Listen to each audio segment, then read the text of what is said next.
Hey guys, welcome back to Team Gravity's Fight Night. We are having an awesome set of matches so far. We are about to go into the big final show match of the day. We are about to go into BrAvO vs DRG. So this is the match we've been waiting for. A big ZVT match kicking off here. How are you feeling about this, Jack? Oh my god, it's so good! I'm so excited.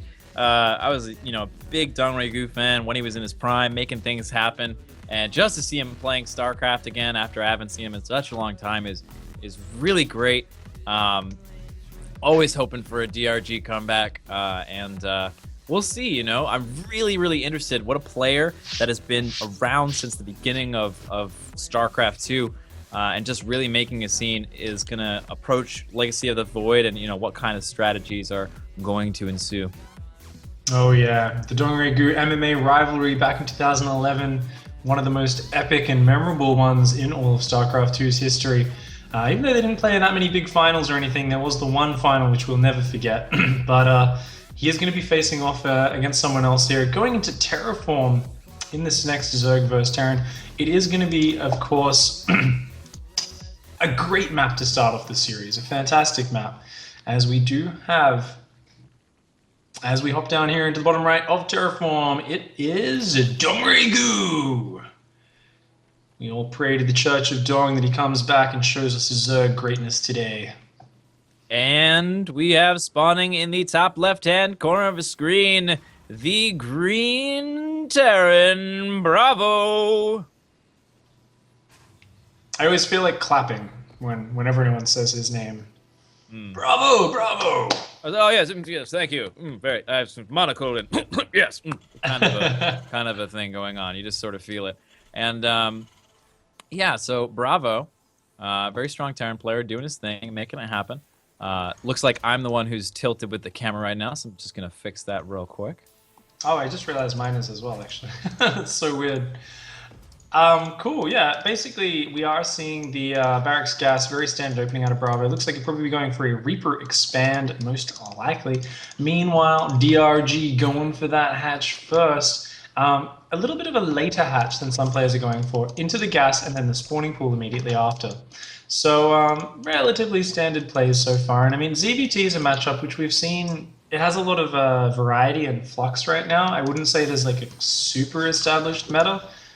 In that there's a lot of Ravager timings.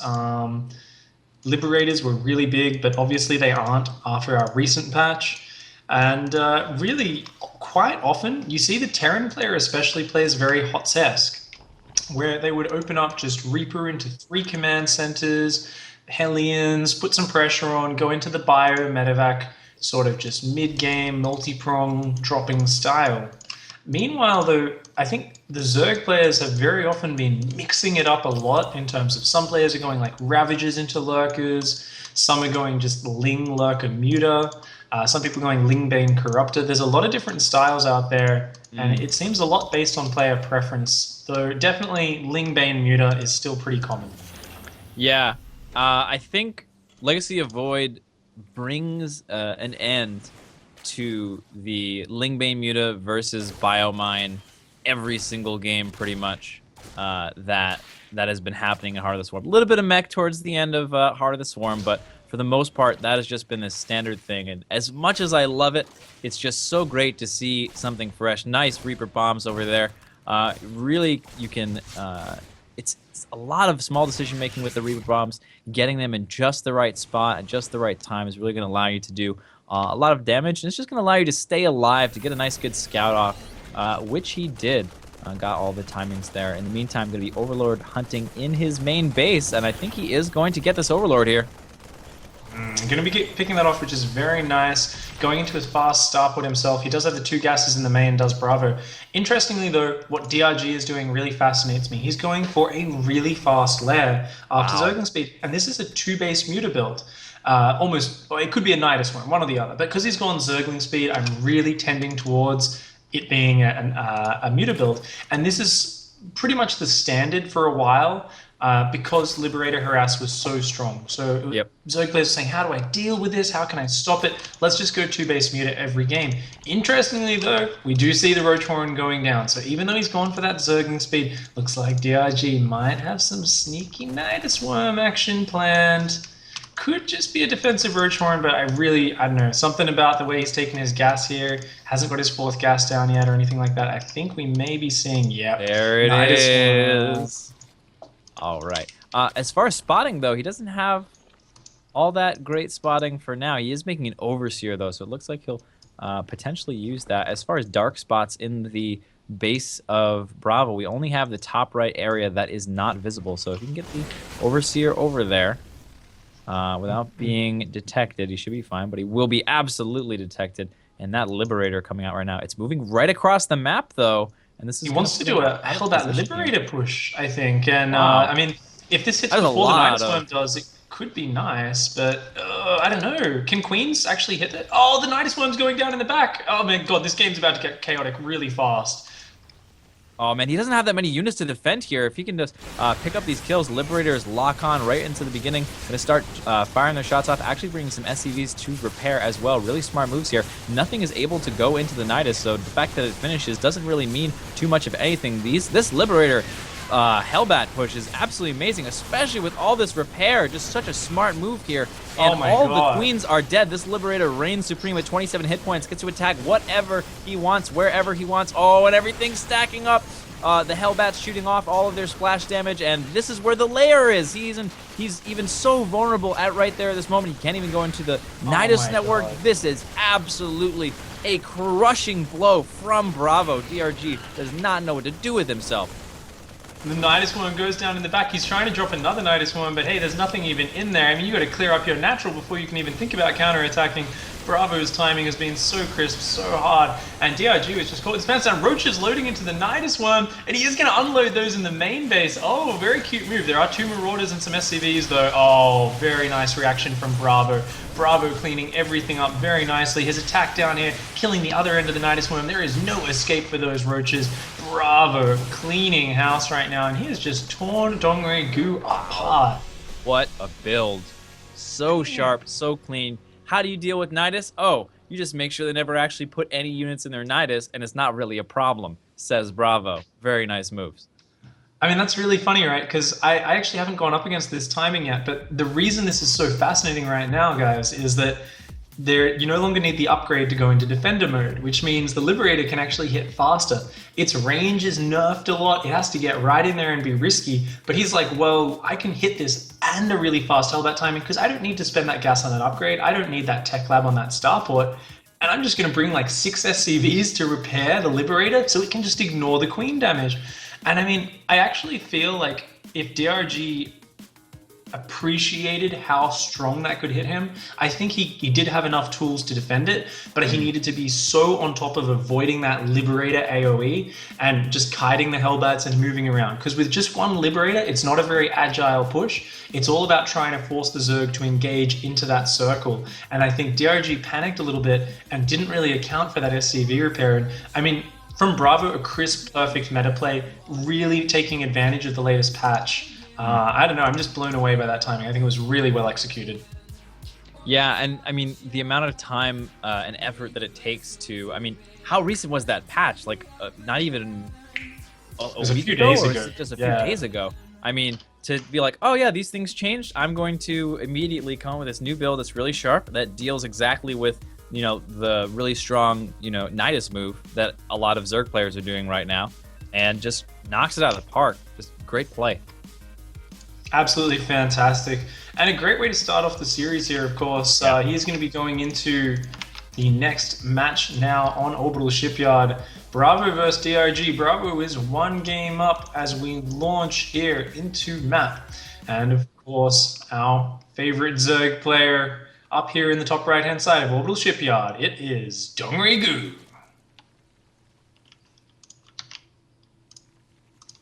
And we have spawning in the bottom left-hand corner of Orbital Shipyard, the Green Terran, BrAvO! BrAvO, BrAvO, BrAvO on that last performance. Very much impressed. Bravo. Sorry for my keyboard tapping noises there. Just sharing out on Twitter that BrAvO took that game 1 in decisive fashion. And of course, going into game 2 here on Orbital Shipyard, it's going to be a really good match because I think excuse me, I think DRG is only going to get surprised by that attack once, right? That's something you die to once, then you say never again. You tricked me once, you got in here, you surprised me, but I think it's very disruptive to DRG's game plan because he also went into this planning to do an aggressive attack, planning to do a Nidus Worm. And not only did it get completely shut down, but it got scouted as well. So he's given away one of his really, I think one of his like kind of trump cards, one of his curved, cheesy balls that he was going to throw at BrAvO. And now with that being shown, it really hurts his repertoire. Well, I think that too, it's a very common psychological tactic to go into a best of whatever it might be. In this case, the best of 7, and just go ahead and do that really aggressive build, get the quick win, and rattle your opponent up. And both of them went for that same idea at the same time. So DRG is the inferior cheeser, apparently, but we all know that DRG can play a mean macro game. So hopefully we'll be able to get to see quite a few of those in this best of 7 coming up. I do hope so. And once again, going for the just Zergling speed quite early on here is DRG, not opting for a fast third hatchery. And I definitely feel like this is a decent way to play, but if we see that 3cc play we were talking about, that really kind of, let's just get Hellions. I mean, we see the factory going down now, and the Reaper's coming in to scout. I definitely think if DRG doesn't take a third base soon, he's really going to be hurting on the lava. Keep in mind, he only gets 3 lava per inject now. Going a Zergling-based style, it's very tricky in this current patch. So he's going to have to stay on top of his game. We do see his 3 queens out, and it's up to him. Which direction does he go with this? We don't see a lair starting just yet, and it seems like DRG is just content to defend for now. Yeah, when you go into this movie, there's the lair. With not taking this expansion, you really have a lot of pressure on you. The sort of onus is on you to get some kind of damage done. And I mean, he might just go for another play with the Nidus here. It's definitely possible. We have to take a look out for when those gases drop, when the Roach one comes down, if it comes down at all. And he is getting in position. It looks like he's clearing things. Oh, there's the Reaper. And, ooh, not paying attention. BrAvO loses the Reaper there. And he can feel nice and safe. Not have to worry. And, of course, we do see that third command center already finishing up here for BrAvO. Starport is finishing up as well. He is going to be producing 2 Hellions at a time and swapping that Starport onto that tech lab. Oh, actually, he doesn't need to because he can build Liberators straight away. Interestingly, Hellion production hasn't started up. BrAvO making a little bit of a macro error here, I have to feel. I'm really not sure. I think he's got 2 SCVs at the front. What is he? I mean, yeah. I was going to say, Okay. well, he's definitely not going for a 4th CC. So there's that.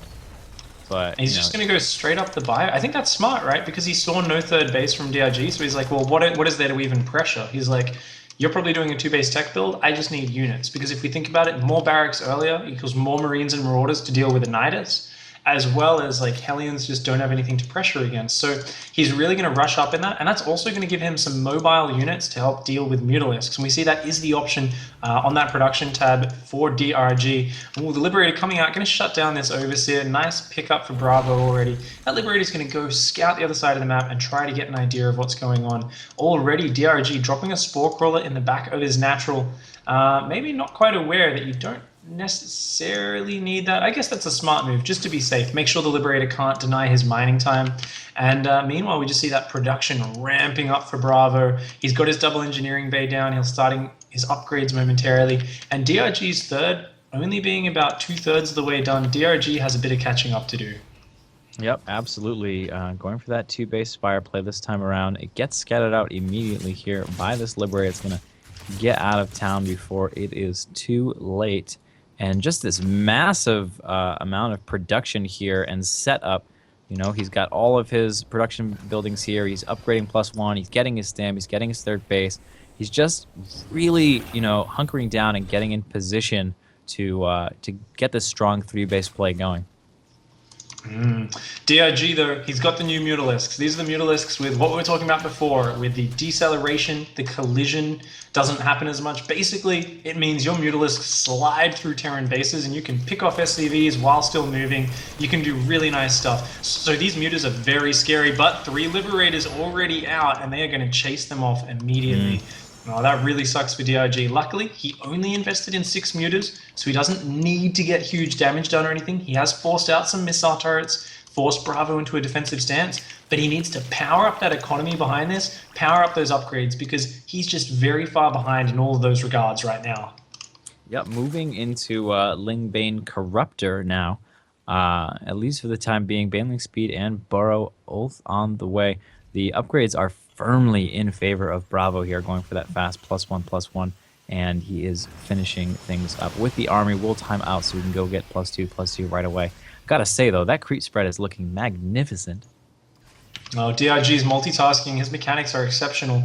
Already spreading creep all across that map. Interestingly, looks like he wants to take the 4th base maybe on the right-hand side of this map. Most people take it on the left through the rocks, but DRG doesn't seem to have a 4th base kind of in his game plan just yet. And right now, I mean, he's added some Corruptors to help deal with the Liberators, but oh, he was going to borrow some Banelings. He's actually going to trying to borrow Banelings. He's added some Corruptors to deal with the Liberators, but otherwise it's just Mutaling Bane. That's all DRG is going right now. He's really focusing on this old school style, but with no macro hatch, with a 4th base only just starting, it's going to be so hard to keep up with BrAvO's production. And look at this, BrAvO is not going to throw these units away. He's being very careful with them. Ooh, he's going to dive on creep here. He's got to be very careful with this. There's a lot of Lingbane Muta out there. But, oh, DRG's coming down. He wants to pounce on this army, but he can't go off creep just yet. Yep, and like you said, he is taking that unconventional 4th base over here. It's almost as if BrAvO comes over on the left side expecting a 4th base, doesn't see it. He hasn't scouted out that other side yet, so maybe he's expecting an attack coming in on 3 base from DRG, but no, not the case. That 4th base coming through, and the creep really assisting with sort of early warning for attacks, and obviously that great mobility you get when you have the fantastic creep spread that DRG does. The Burrow Baneling, BrAvO just kind of walking around that. DRG probably gnashing his teeth a little bit, being annoyed that hasn't worked out for him just yet. BrAvO going to push onto the edge of creep. He's got a lot of Widow Mines here, but there's a lot of Zergling Baneling. Oh, he doesn't target the Widow Mines. Oh no, the Widow Mines go off on all of the wrong things, not targeting the Widow Mines on the big clump of Banelings that was going in. Absolutely critical mistake there, and he is going to get a nice target over there. Going to be able to get some Banelings down, but this is, he's just going to push, I think, even for the win right now. Just so many units pouring in here, and after that decisive victory, he smells blood in the water. He's pushing through all of these units going down. The workers trying to split the best they can. Excellent splits, but it might not be enough. All of these mutas taking down the turret. They're absolute free reign of the 3rd base at this point in time. BrAvO trying desperately to hang on. His counterattack's doing a lot of damage to DRG, but it hasn't actually killed a lot of drones. Getting a hatchery is nice, and these Marines are a real annoyance, but he has already killed so many of the SCVs. He's killed so much of BrAvO's army. I mean, this is a story of betrayal right now. The drama here is unreal. The Widow Mines turning on the Terran army in the follow-up to that first engage where they just did nothing, and then just shooting their own Marines. These Widow Mines did not work out for BrAvO at all this game. His pure Marine army is so fragile, it's so reliant on those Widow Mines, and they just did not do their job. His Marines trading out very nicely in the main base, and actually doing a nice follow-up push on the right-hand side. If he can kill a lot of these drones, that will get BrAvO back in this game very quickly, but the drones pulled very quickly by DRG, and oh, the Mutacorruptor's coming down. You got to get those Marines and Medevacs out of there. The Medevacs do boost, but the Marines all going down. Oh man, continuing to kill more Mutalisks. BrAvO, oh, he just walked over the Baneling mine as well, and DRG was too busy defending at his 4th, so he didn't see it. He doesn't have any units to deal with his Marines. He's lost his 3rd base. He doesn't have any lava. Oh my god. Wow. Absolutely crazy. DRG taps out BrAvO with the victory there. Absolutely wild finish to that game, and a very abrupt. Wow. That escalated quickly. As Ron Burgundy would say. Stabbed a man with a trident. Yeah, we're gonna have to ask you to lay low for a while. BrAvO did just stab a man with a trident, man. That was sudden, that was Seriously. vicious, and that was brutal. Like, what the hell? I mean, that was crazy, right? Because I definitely felt like BrAvO was in a sick position. He's like, I got my third CC. I'm up 20 supply in the mid game. Like, everything's going great for me. Oh, let's like start clearing creep over here. And it's like, I've got 7 Widow Mines. They should clear up the Banelings. No, your entire army gets wrecked for like a couple of Zerglings and Banelings, and then everything turns upside down. But I guess it's the story of that double drop and the fact that DRG, we were saying it earlier, with no macro hatch, with his 4th base being so late, like there's no way he can keep up in the lava war against Bio. Like he's just going to run out of units. He won't be able to keep producing. Yeah, absolutely. Tough situation. Zerg's having to adjust to that 3 larva, and I think it's kind of one of the tricky things because the macro mechanics have been in flux for a long time now, and maybe now they're finally like settled out properly. But you know, it's always tough to say. So you're always adjusting. It's like, oh, it's back to 4, it's 3, it's 2, and like you said, whenever you play this Ling heavy style, it's just they're very larva expensive to make, and keeping up is absolutely just really difficult to do. Oh yeah, I mean, a very nice second win there for BrAvO, taking the 2-0 lead against DRG. Not something I really expected in this series. Both of these guys have had, you know, they're not in BlizzCon. They've had plenty of time to practice Legacy of the Void over the last month or so. And diving into Bridgehead, it's a very important game. Of course, we will be looking at our Zerg player on the right-hand side of Bridgehead. It's very important to win this game to get back in the series. He is Dongri Gu, or DRG, as we often call him. And spawning on the left side of Bridgehead, we've got the Green Terran. He's up 2-0. Only 2 more to close it out. It's BrAvO. Well done, BrAvO. Well done. Very well played last game. I liked his choice of builds. I definitely would love to see DRG try a 3-base build this time around. But definitely, I mean, the way BrAvO, it's something, you know, just having those Liberators out to just shut down the Muta harass, and like DRG's like, yeah, well, I scouted and got 2 SCV kills and forced 3 missile turrets, and that's all he achieved with his Mutas. Like that does hurt because he's slowed down his production so much to get there. So I definitely think DRG might change things up this game. Maybe go back to a Nidus Worm, some sort of aggressive play, but he's got to change things up. I don't think that 2-base Muta is going to do too well against BrAvO's style. Yeah, and we're on Bridgehead here. Bridgehead, a really unique map. You have those backdoor rocks that can come in. It's one of the very few maps that you can really attack multiple locations at the same time very, very early in the game, almost right off the bat. So players with any sort of superior multitasking can potentially show that off super in the early game by knocking down the rocks, or even getting super fancy and launching your Reapers over the rocks with their own grenades if you want to get crazy about it. But we do have just the single Reaper so far from BrAvO, very likely to move into that reactor.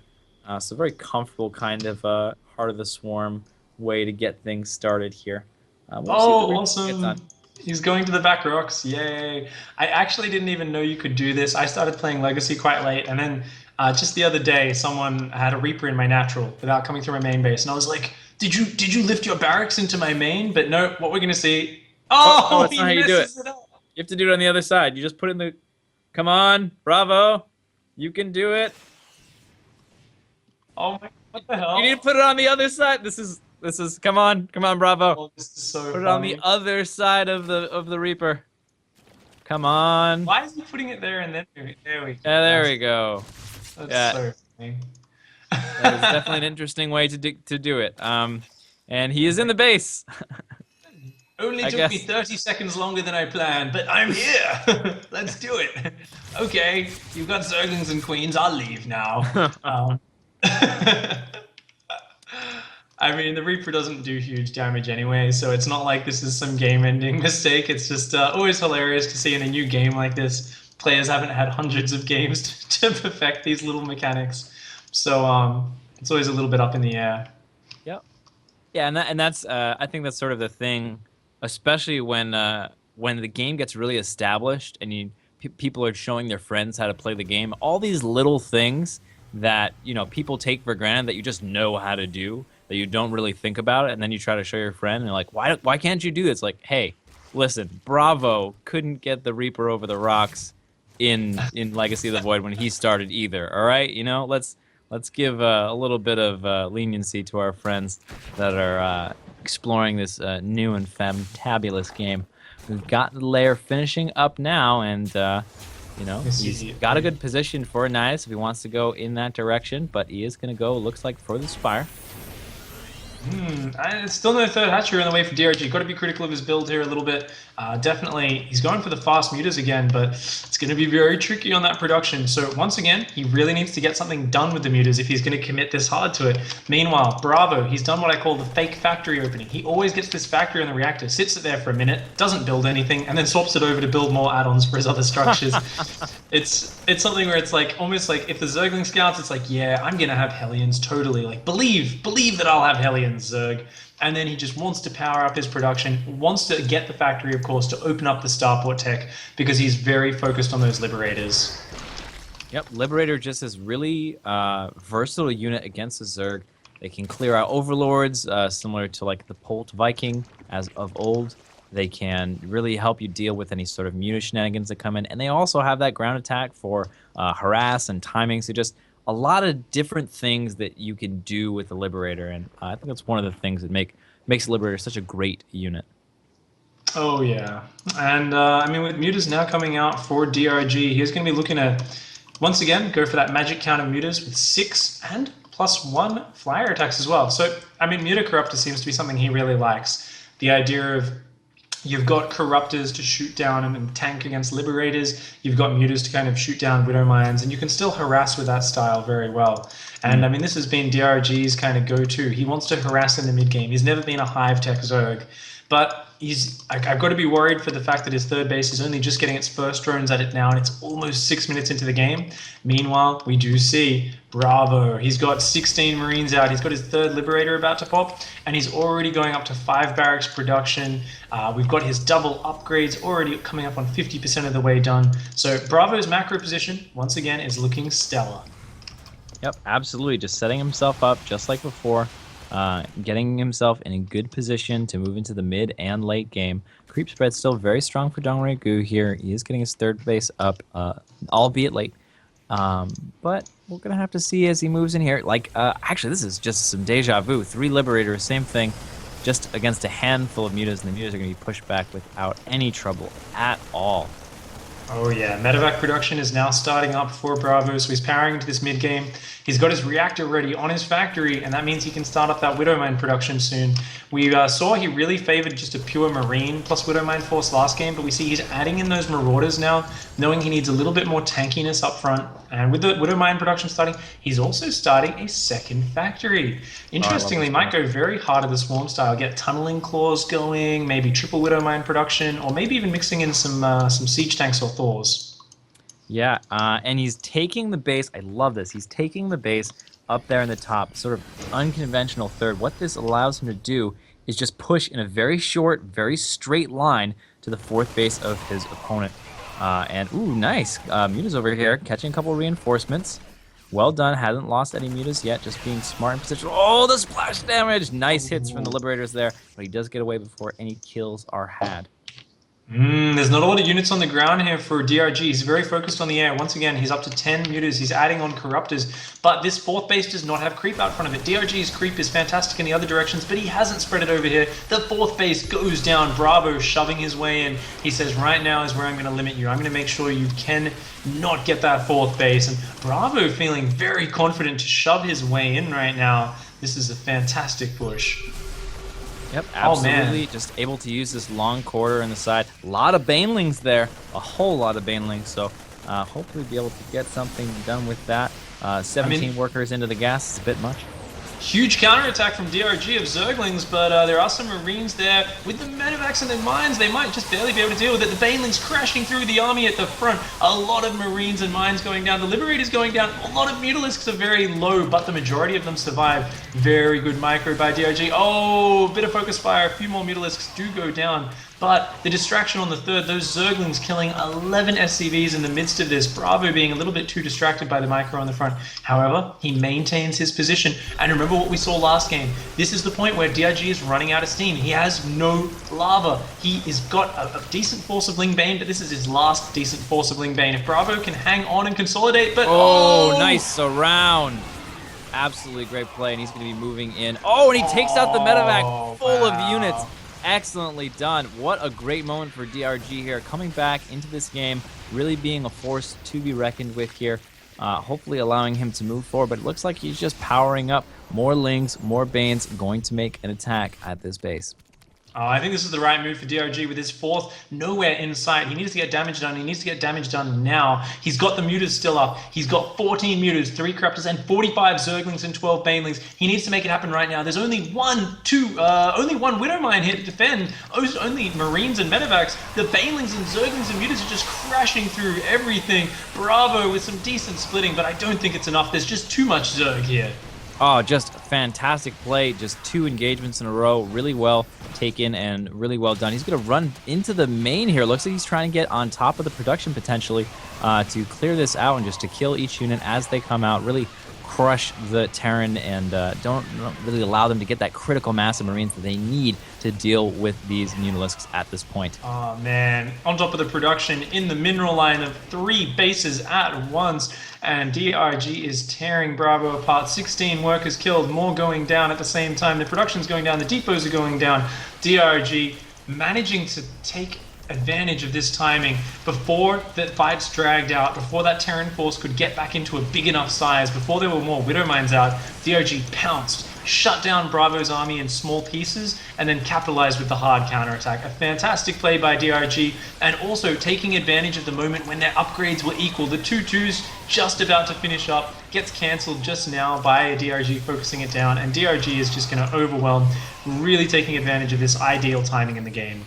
Yeah, just this overwhelming force of Zerg, just over and over, pummeling the Terran, and just we're waiting for the GG at this point in time. BrAvO may not realize how over it is. He's just running through all the units screaming, and here it goes. He's making the scans. He's seeing what kind of position he's in, and he's going to go ahead and tap out. GG, DRG hangs in it. One game, only down 1-2 now. A much more comebackable situation from there. Interestingly, at the end there, we saw BrAvO scan the 4th and 5th, the 2 4th base locations, and he was like, you didn't have a 4th at all, like even during this, and he's got to be a bit annoyed shaking his head because he knows he was in a great spot at that one point where he cancelled the 4th base, but then he got so overeager, trying to push in on the high ground above the 3rd, deep on creep. Like, if you get that position, that's fantastic, but really, do you need to get into that position? As a Terran player at that point, you're at the stage where your production's just ramped up, but you haven't been there for a long time. A minute or 2 down the track, you're going to have a huge amount of units. And you know that if your opponent, your Zerg player, is on 3 bases, you're mining more than he is, and you're producing more than he is. So every bit of time that goes by, you're getting further ahead, especially if you're keeping their creep back and you're keeping them off a 4th. So trying to shove in and actually just win the game outright by shoving onto the 3rd, I think it's something we see a lot from BrAvO. He doesn't really feel comfortable in the late game. We actually saw a spawning tool stat that after 25 minutes, he goes down to a 0% win rate in all the replays on spawning tools. So we actually saw some, like, he's not really able to kind of confidently go to that stage, but I think if he was just a bit more patient, put a bunker up at his 3rd base, defended that Zergling counterattack, and slowly edged his way in, maybe dropped the south side, I think that could have been BrAvO's game for sure. So he's got to be kicking himself after that one.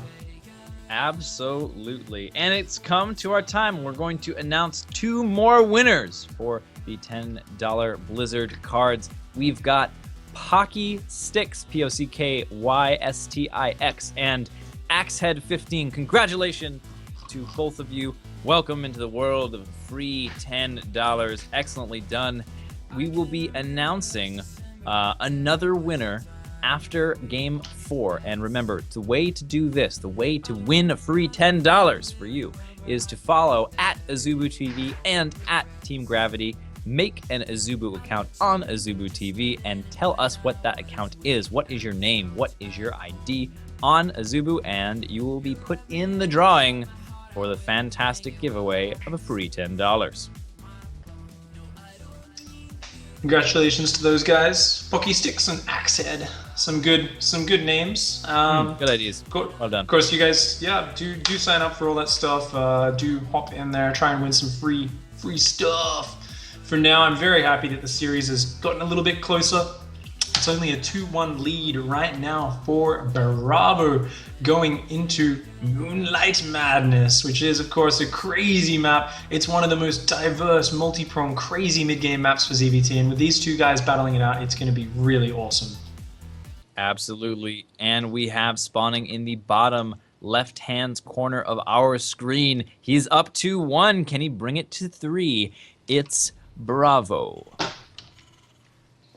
Representing Samsung, of course, practicing with Solar, one of the absolute best Legacy of the Void players right now, all day. So he's got to have an intricate understanding of the game right now. But he does have a beast to get through over here. One of the most accomplished players in StarCraft 2's history, probably in the top 10 greatest players. It is Dongregu. Quite a few championships under this guy's belt. Absolutely. And like you said, Solar, one of the best, if not the #1 Legacy of the Void player at this moment in time. Obviously, the top 16, the BlizzCon players aren't playing right now. They're very focused on their Heart of the Swarm, finishing out for the final Heart of the Swarm tournament of the Swarm, of the Heart of the Swarm, of the very swarminess of it all. Swarm with the heart. Yes, I will swarm your heart. But so we have we have got this again, this hatch pool gas opening for DRG, and will he finally go for this third base at normal time, or is he going to stick with this aggression? Yeah, I mean, it's going to be I really do think taking the third base is the right call. Of course, DRG, maybe, you know, that the patch just came a few days ago. Maybe it hasn't quite clicked with him yet that, like, you know what, you actually don't need to rush your Mutalisks quite as fast. And seeing the fact that they're getting nothing done, I mean, I think he's got to say to himself, Liberator nerfs happened. We don't need to defend Liberators. Like, maybe let's try and skip out, go to the next stage of the game, and get up our production a bit higher and push forward. That being said, he still looked like DRG last game, didn't he? I mean, it's like, hey, there's a Terran. He's anywhere on my side of the map. Bam, crush his army, counterattack, kill everything. And that's exactly where DRG thrives. So I think if he can just get to that mid game in a slightly stronger position, he's actually going to potentially just trounce BrAvO. Absolutely. BrAvO now going for into the factory. So it's the same. He's sticking with his like this reactor expand build. We'll have to see if it's the fake factory or not. Coming up, but he has already gotten both gas geysers, so very likely moving pretty quickly into a starport after the factory is finished up. A little bit of harassment / scouting going on for the Reaper. It is allowed to see the gas timing, which is quite important. Yep, going to make sure he knows that. The Ling's in a very good position to stop the Reaper hopping up once more, and the Queen's just kind of deflecting this. Definitely looks like DRG, he's got his formula. He's like, nah, I know what I'm doing. I can do it well. I'm going to go for this fast layer. However, keep in mind, it's Moonlight Madness, and off this same opening, he can do a Roach Nidus, as he tried to do in Game 1. So it's definitely still a scary option, and that's something that's got to be on BrAvO's mind. This time around, though, BrAvO's changing things up. It's not a fake factory. It's a real factory. He's actually building Hellions out of it. That's craziness. Absolutely Potential to actually go for the Hellbat timing. That's the only game where we saw him do it. That's right. So we are moving into 4 Hellions quite quickly here. Could be just a little bit of harass, but like you said, we're looking for an armory. If it does pop down, we're very likely to see a Liberator Hellbat timing. The Liberator is coming out. But here we are moving forward into this bit of the game. And we do have a Nidus. Nidus coming down here. So opting to go for the Nidus, like you mentioned previously. It's a complete rematch of game one. It's the exact same build orders right now.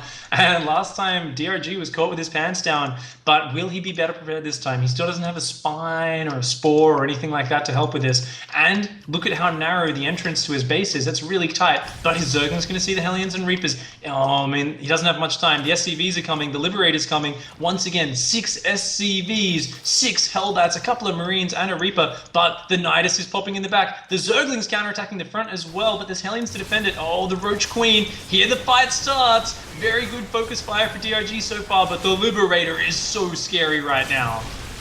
Absolutely. Really nice concave here. Roach is coming in to reinforce. A little bit of a misrally there.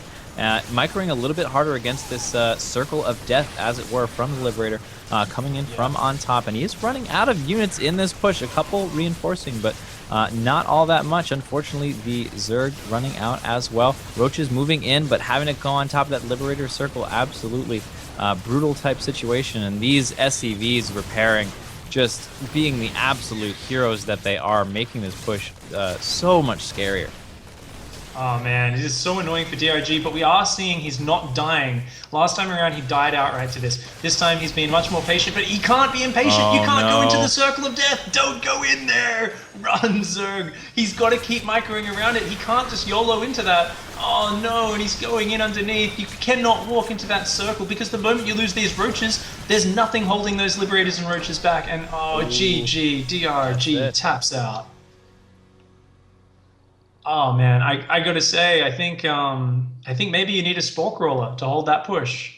Like, I think once you whittle down the Hellbat count on that map, especially because there's so little space to avoid the circle. Like, you just can't get your queens close enough. I definitely think maybe if you put a queen on the high ground, it would have helped a lot there. But I think like a Spore Crawler's got to be the #1 answer, right? You bring a Spore Crawler up and you just root it there. Once the Hellbat count's a bit diminished, so they can't just focus fire it. And I think you'll actually be able to do it. But, I mean, you're dealing with this in a tournament right now. In a big show match, you're now down 1 to 3 as DRG. This is such a hard situation for him to be dealing with. Yeah, and you're at that break point for the rest of the game as DRG, trying to claw back into this series and you know, carrying out that victory. He's gonna have to win 3 in a row to finish it out.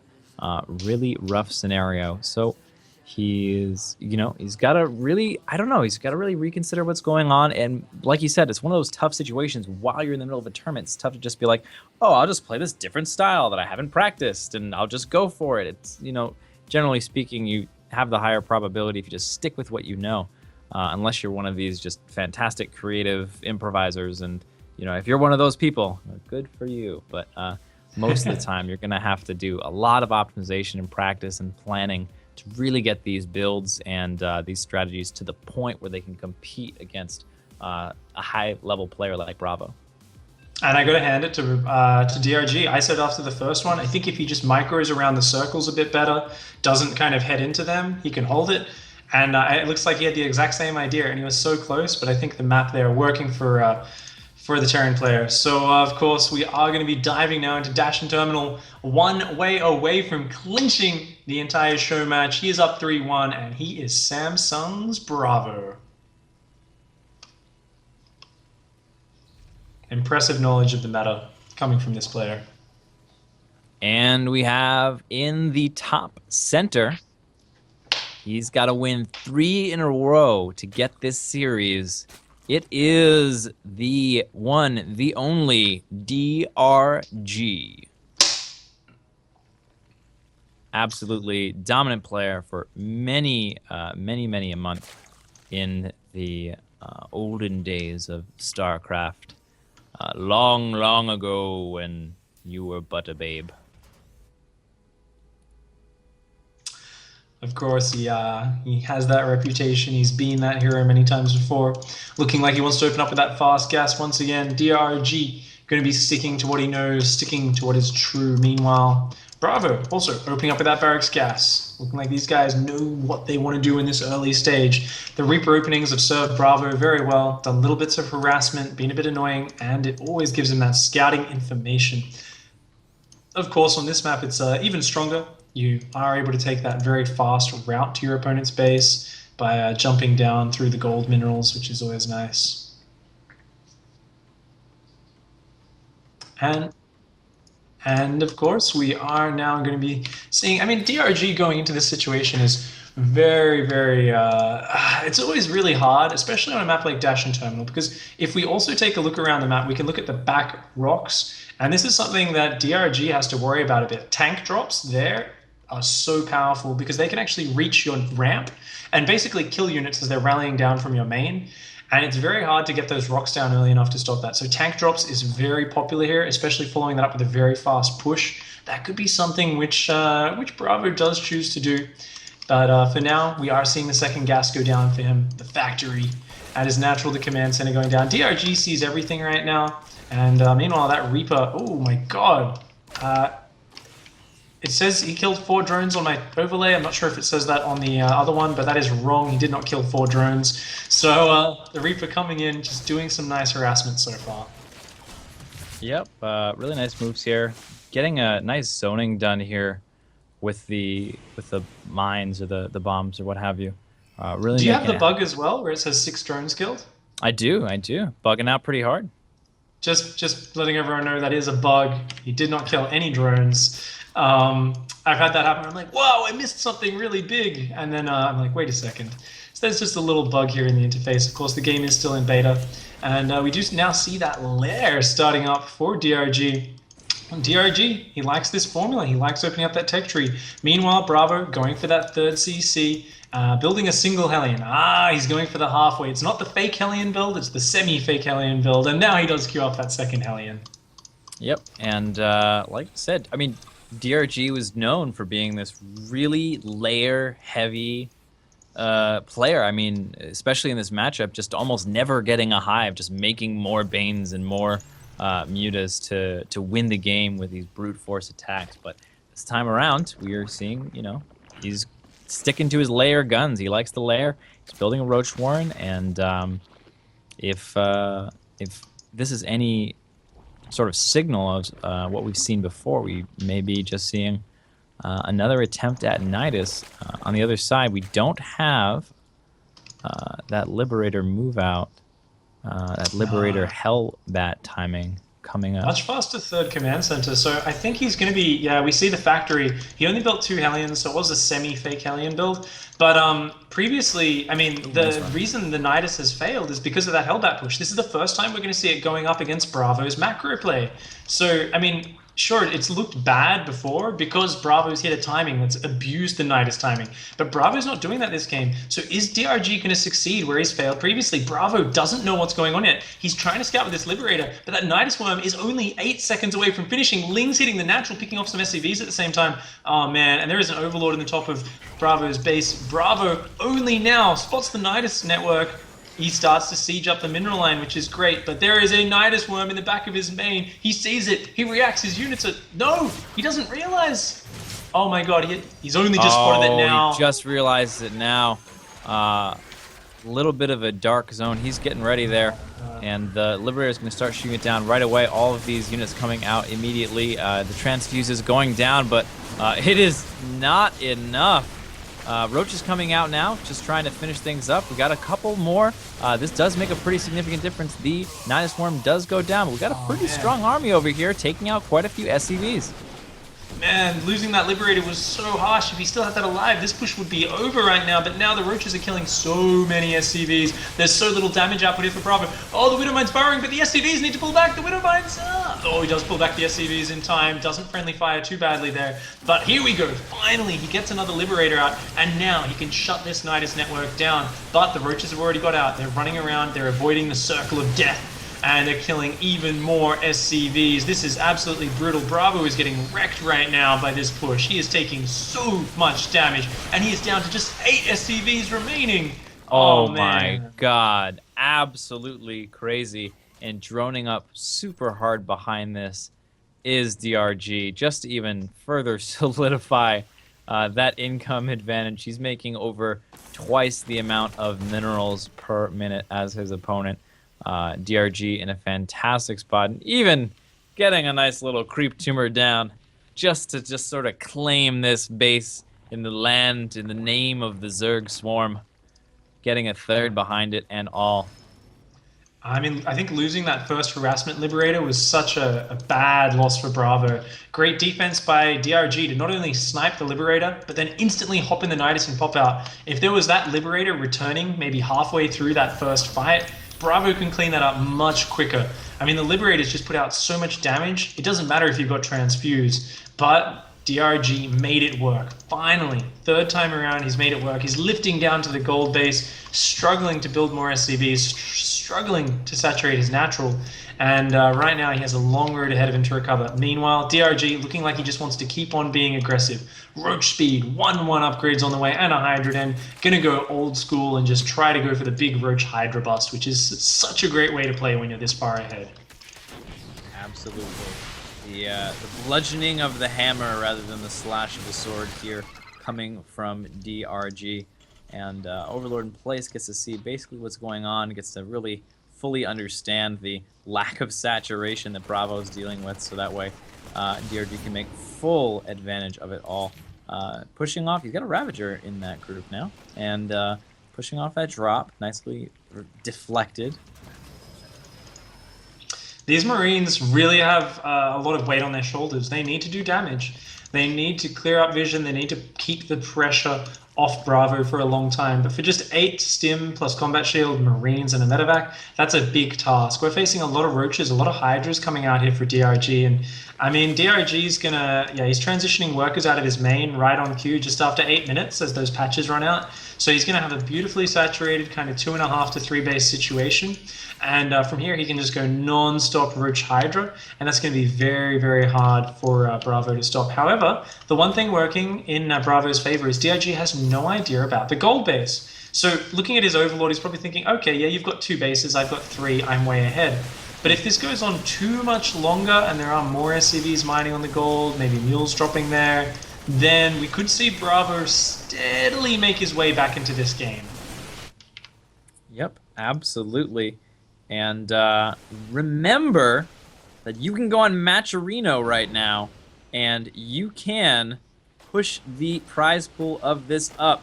And all you have to do is go over into that Matcherino, enter the code that is told to you up in the chat by the chatification peoples of Team Gravity, and they will totally help you out. There it is. Because we want more money to be given to these guys. That we're looking for. This is not the Nidus you're looking for, and right now they're being Jedi mind tricked. Those Liberators need to set up, dude. They need to set up. BrAvO is not ready for this. He's setting up the circles of death, but there's Ravager shots going down. There's Hydras coming in. The circles are doing pretty well. He's going to reposition one of them. The Buyer is stimming forward. He's actually cleaning this up really well. Whoa! Wow, retreat into the Nidus. That was pretty fantastic hold by BrAvO. He spotted it late.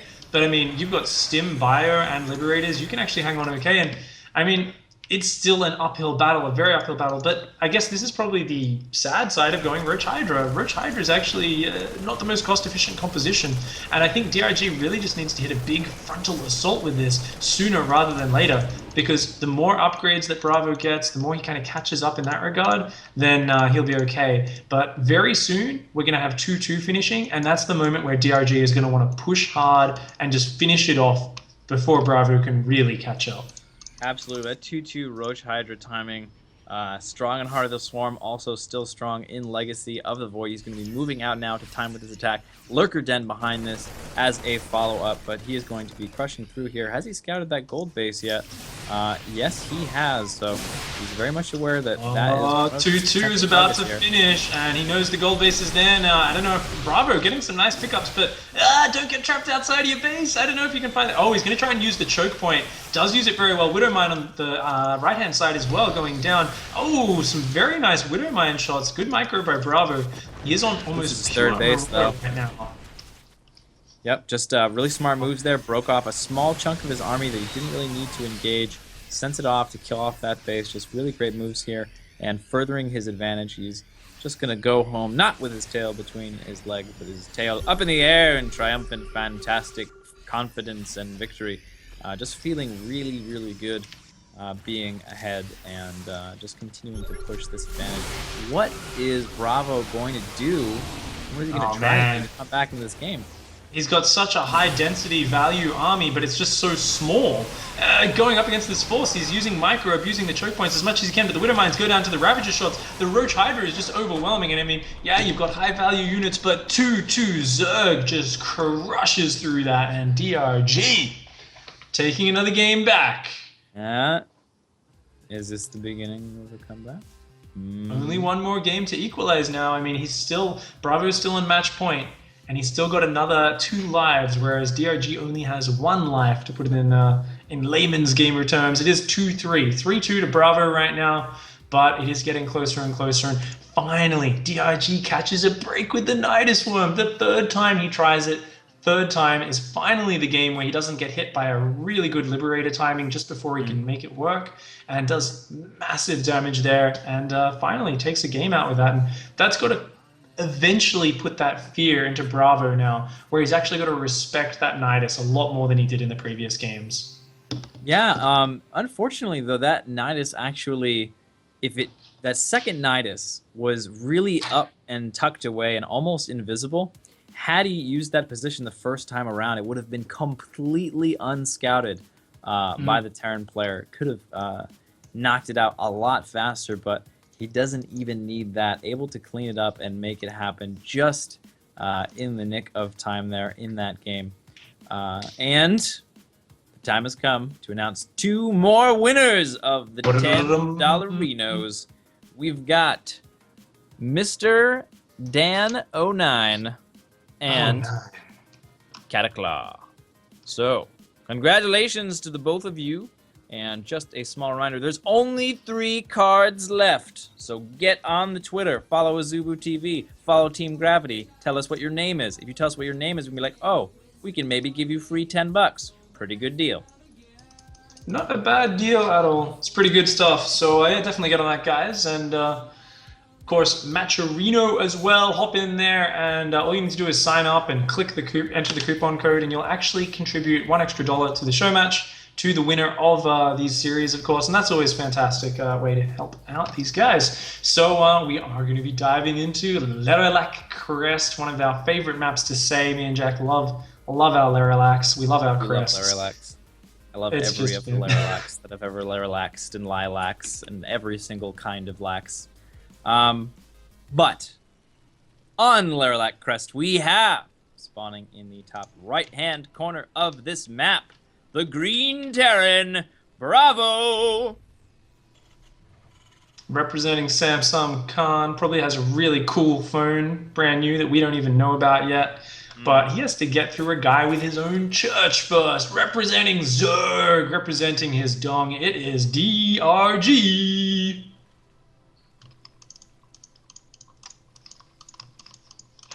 By the way, the coupon code is Dong BrAvO. And just to be clear, you don't actually have to pay any money to contribute to the prize pool. It's a coupon. So all you do is follow those steps and you're supporting these gamers for free.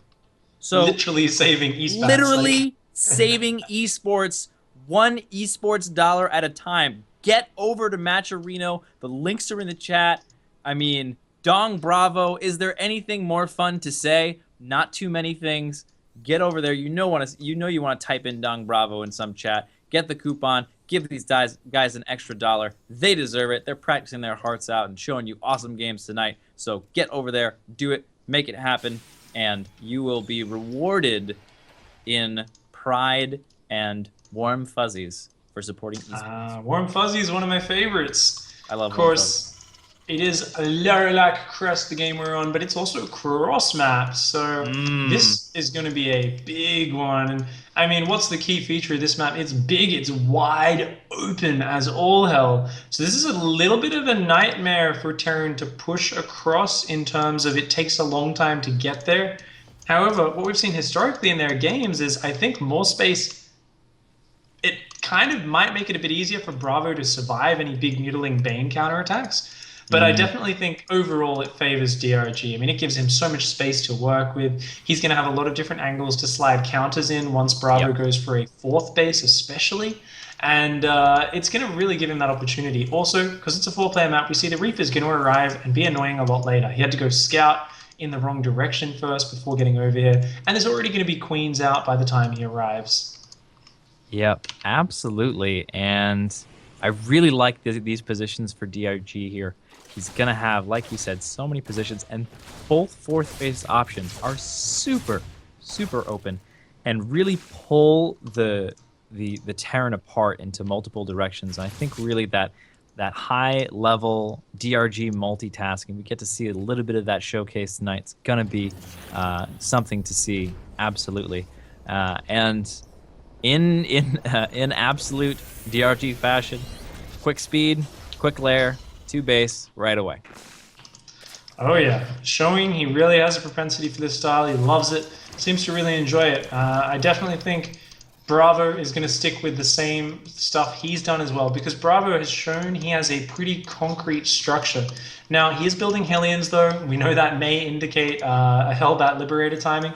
However, we talked about, hey, DRG adjusted, he played a bit better on Moonlight Madness, but he couldn't deal with it because it was such a cramped entrance to his natural. He could not avoid the Circle of Death.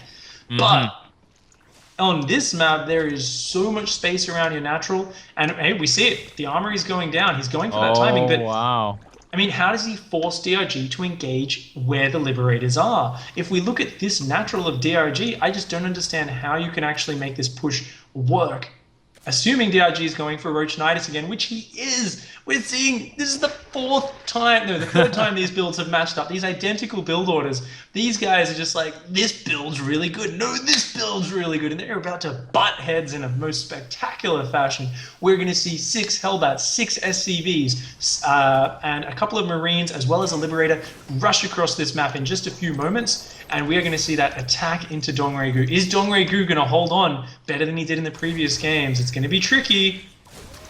Absolutely. Moving across with a single Liberator, and I gotta agree with you here. I really feel like, oh, and looks like someone was reading your mind. Throws down the Spore Crawler. Great Zergs think alike, they say. And Pig and DRG got the same brain waves going on. The hive mind is connected. That Spore Crawler looks like it's going to get into a good position. Kind of zoning out over here, trying to delay for the Spore Crawler to get up. And, oh, wow, really great position up in here. The Spore Crawler is up now. It's going to be shooting down that Liberator nice and quick. Not getting targeted at all. And, yes, excellently done. Pushed out without a problem, and now he gets to Nidus in. And not does he get to Nidus in, he also gets to Nidus in completely in the dark. Sensing this immediately as the Liberator. It's like, oh, is he going to Nidus me now? Yes, he is. Oh my god, complete full unload. This is the absolute nightmare scenario. This is the thing that BrAvO has been trying to avoid every single time and has done so successfully, except for this one last time. If this is going to continue to work, we can continue to see spread creep. We're going to see more roaches come out of here. He's targeting down all these things. He's trying to avoid the Circle of Death. A really important thing to do at this point in the time. But more and more units are coming out, actually loading back into the Nidus, and he's going to be trying to defend here this little bit of a counter push. DRG is doing so much damage with this, but meanwhile, BrAvO on the other side is denying the third base. He's still kind of putting the pressure on there. Oh, DRG is going to try to push the Circle of Death.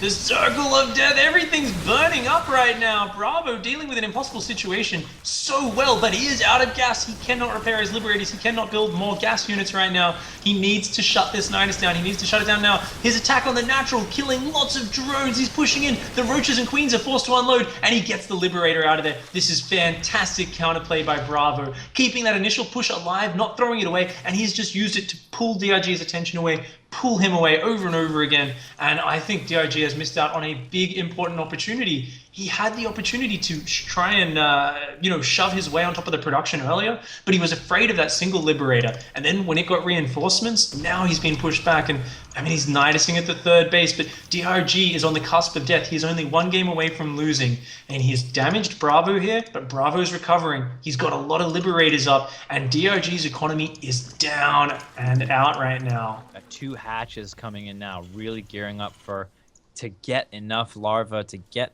exactly what he needs on these 3 bases to make it work. And that's interesting. He just basically used that Nidus to spread creep over here. Not really committing to the position with any units right now. No units even in the Nidus ready to go if such a position were to be becoming available. He is spreading creep in all places at all times, and he's going for that double evolution chamber and the Hydralisk Den. I'm not too confident in this transition. I really want to see DRG change things up from how he did it last game. Last game, he focused on Roach Hydra, but he was so far ahead. He got BrAvO down to 8 SCVs. This time, BrAvO has survived with almost 40 SCVs. He still has a roaring economy. He's adding on a lot of production. So I think DRG is going to need to have a special plan for using this Roach Hydra. He's not going to just be able to kind of roll over the top of BrAvO like he did last game. And BrAvO wanting to do some counter pressure. Looks like he's coming in with a Hellion drop on the left-hand side. He's also got a Hellion that's playing Chase the Medevac right now. Poor little guy got left behind. Hey, guys, hey, could I hang out with you guys and go on the drop? Okay, I'll see you later. Bye. That's the Bye, dude guys. from Mad Max. He's like, let me on the raid, guys. Come on. Let me go. That is, and the Hellion drop comes in. 2 Hellions in the third, forcing a lot of lost mining they're all time. coming up there. But, the 2 Hellions in the main look like they're going to do more damage. The Roaches at the third defending well, but the main base is where the drones are going down. 8 drones down already. 9, 10 drones. Very nice pickups there. And that was definitely a successful Hellion drop. Does get the medevac out alive. Wastes a whole bunch of mining time. But he's now going to go take that third in a little bit of an awkward position. Dongrigu's aggressive creep spread is actually looking awesome right now. And it looks like BrAvO's finally starting up his 1-1. He's finally got up his 5 barracks production, so he's finally getting to that point where he needs to be. He can actually go toe-to-toe with the Zerg army when he gets to a bigger force, but if he ever gets caught in a bad position and the Roach Hydra gets around him from multiple sides, then he could die very quickly. So BrAvO's really got to kind of just hang on to this third base and stabilize. One of the really cool moves here is that he creeps up the third base that's got the choke and has the protection, forces BrAvO to take this more risky, vulnerable expansion with the big open area in front of it, puts him in a lot more advantageous position to take a big flanking engagement as 14 Ravagers are on the way here. Oh my god. I have no idea how this plays out. I have not actually watched Mass Ravager Hydra go up against Terran, but this is going to be really cool. DRG is going to be spamming that Corrosive Bile everywhere. Ooh, very nice pickup. Killing a queen with these Hellions is BrAvO, and he spots the army composition. He knows what he's going up against. And the thing is, with the Liberators having their shorter range now, it's actually going to be very easy for the Ravagers to snipe those down. Oh my god, he needs to set them up in defender mode, but DRG is not giving him time. DRG is just charging in really fast, and he wants to just overwhelm. But seeing that the Liberators weren't already in defender mode, he didn't actually have any static targets to focus on. So, meanwhile, we actually see a Liberator counter going down the left-hand side of the map. Very smart maneuver here from BrAvO. Yep, really nice harassment here on the third base. DRG pulling all the way back home here, and it looks like BrAvO's going to be moving out onto the map while doing all this harassment in the back. So, full army moving back and sort of getting a little choked up into this position here as his opponent is moving out onto his creep. BrAvO's army is ever so scary right now. 30 Marauders in there. They will make mincemeat out of 23 Roaches and 13 Ravagers. It's all going to be about landing Corrosive Biles, and he is teching towards the Lurker Den. He's going to need Lurkers in here as well. Against this many Marauders, it is so scary. But that army is isolated on its own. There's no Liberators or support here for BrAvO. BrAvO's, he's going to take the fight. The Ravagers just can't get close enough to drop their Corrosive Bile. And BrAvO, abusing his range advantage, looks really good there. Yeah, absolutely. Getting up here on the high ground. Now he's off the creep. This is a little bit dangerous of a chase here going on. He may be overextending just a bit. These Roaches are melting to the Marauders. And, oh no! He's hitting his own units with the Corrosive Bile. Still needs a little bit, I don't know, just a little bit of different moves with that Corrosive Bile. They're really awesome. He needs to make it happen right here. There is no second chance here. His economy is getting ravaged by Liberators behind this. He needs to make this work, but there's so many Marauders, and BrAvO is just dodging every single Corrosive Bile.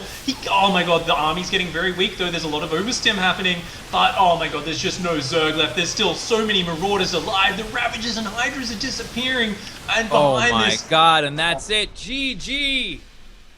BrAvO. Holy crud, that was insane. Such a good play there from BrAvO, and such a good hold of that Nidus Worm, man. And the Liberator harassing that late game, actually incredibly powerful. and DRG was down to 38 drones when he GG'd out of that game. So he was just getting so much damage on the back foot of that, and very impressive and well-deserved win for BrAvO. Yeah, absolutely. And that's, I believe, if I'm not mistaken, that's a 4-2 victory for BrAvO there. Finishing it up, winning the final best of 7 of the evening. But I think we have a couple of more giveaways to do, if I'm not mistaken, before the night is out. So don't go anywhere. Get immediately on the Twitter. Hurry up. This is your absolute last chance. Go and follow Azubu TV. Go and follow Team Gravity. Both of those exactly as they're said with an @ symbol before them on Twitter. And then you can send your name, whatever your ID is when you're typing, in Azubu chat to those Twitters. And when you do that, we will be selecting out of that group of people for the remaining gift cards left. I believe there are 3 left. Is that right, Pick? Yep, 3 left. Basically, it's free $10. So there's not all that many people who've signed up for this. So if you guys want free $10 for your Battle.net, for your Blizzard games, go sign up right now. So we're going to be holding off drawing that for another couple minutes. So you guys have about 1 or 2 minutes to go and do that. Do it right now. Maybe we'll give you 3 or 4 minutes if we're feeling very kind. But what That's a very couple generous of you, Pick. I gotta say. I'm just so generous. What can I say? It's all up to me. It's definitely not up to, of course, the awesome guys here at Gravity who are actually organizing everything while we just sit here and talk about video games. But it's been a pretty cool day. I mean, we had some cool matches at the start of the day. We had, of course, Bly versus Neeb was a pretty interesting one. We saw Neeb take that out 3-1 against Bly. Some of the games quite decisive. Some of them a bit more back and forth.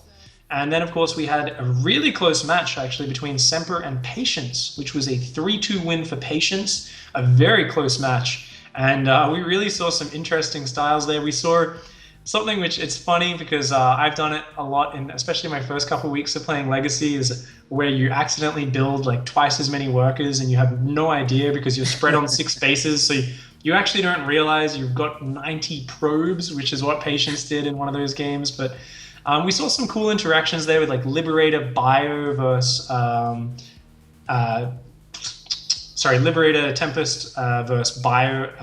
Liberator Bio versus, what's the Disruptor? Disruptor, that's the name. What's the Disruptor? Tempest. It's a Disruptor. I'm like, oh, I always get all the names mixed up. I just think of them as OP Terran Unit, OP Zerg Unit, OP Protoss Unit, basically. I'm like, it's just like, you know, Lurkers, Liberators, and Disruptors. Yeah. Yeah, all the new stuff. All the new magic stuff. The Everybody new gets magic a little units. bit of OP. We all get our OP. It's nice. Everyone's OP, there will be balance. Exactly. There's always something you can do to screw your opponent up so they can't screw you up in their dirty ways. So That's right. it's great. Of course, we are going to be hopping to that soon. But while we're chilling, Jack, how about you tell everyone where they can find you, to follow you on the social media and whatnot? Yeah, absolutely. You can follow me at Jack Attack TV. So that is Twitter.com/JackAttackTV, Facebook.com/JackAttackTV, Bandcamp.com/JackAttackTV/releases. If you want to do my musical stuff, you can email me at JackAttackTV@gmail.com. Currently, we're submitting replays for my casting, trying to cast more, trying to get in casting shape, as well as Challenge Accepted. The challenge currently at Challenge Accepted is make as many cool, awesome, wild, crazy combinations with multiple races as possible and submit that replay to JackAttackTV@gmail.com. If you want to support me on PayPal, it's JackAttackTV@gmail.com. And if you want to have a recurring support to me, you can go to Patreon.com/JackAttackTV. And that is all for me. Pig, where can we see your stuff? Where are you at, yo? X5_pig on the internet. On the internet.